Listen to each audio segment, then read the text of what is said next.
సంస్థ కానీ వ్యవస్థ కానీ ఏ రకంగా బాగుపడుతో చేయగలుగుతామో ఒకసారి ఎవరి మనసు కాళ్ళు అనుకోండి. తప్పకుండా అది పార్కే కావచ్చు, డివైడర్లో మొక్కలే కావచ్చు, సొత్తుపల్లి పట్టణ సుందరీకరణే కావచ్చు, మీ యొక్క ఆరోగ్యానికి సంబంధించినటువంటి అన్ని అంశాలు మున్సిపల్ కమిషనరా, చైర్మన్, జిల్లా కలెక్టరా, ఏ అధికారి అయినా సరే ఒక కార్యక్రమాన్ని తలపెట్టి చేస్తే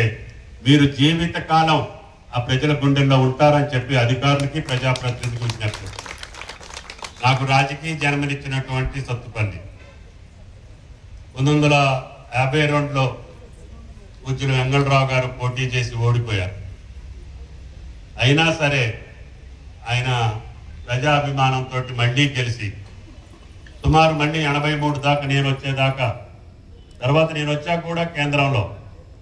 ఈ నియోజకవర్గంతో పాటు ఈ జిల్లాతో పాటు ఈ రాష్ట్రానికి ముఖ్యమంత్రిగా, కేంద్ర మంత్రిగా ఆయన చూసుకుంటూ నేను చదువుకునే రోజుల్లో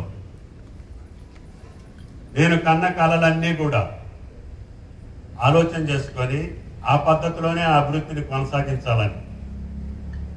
సొత్తుపల్లిలో ఆయన చేసిన శంకుస్థాపనలతో సహా ఆయన కావని చెప్పినటువంటి కార్యక్రమాన్ని కూడా పూర్తి చేసి ఆ రోజుల్లో ముఖ్యమంత్రిగా జరగని పనులు కూడా మళ్ళీ నాకు భగవంతుడు శ్రీరామచంద్రుడు మీరు ఇచ్చినటువంటి అవకాశాన్ని దృష్టిలో పెట్టుకొని అది బేతిపల్లి హై లెవెల్ కెనాల్ కావచ్చు, వెంసూరు ఎత్తిపోతల పలకాత కావచ్చు, ఏ కార్యక్రమం కూడా పూర్తి చేసేటటువంటి అవకాశం సత్తుపల్లి ప్రజలు నాకు ఇచ్చారు. నేను అదే పదే చెప్తున్నా, నా బొందులో ప్రాణం ఉన్నంత కాలం, నాకు అవకాశం ఉన్నంత కాలం సత్తుపల్లిని నా జీవితంలో మరవను అని చెప్పి కూడా మీకు సందర్భంగా మనం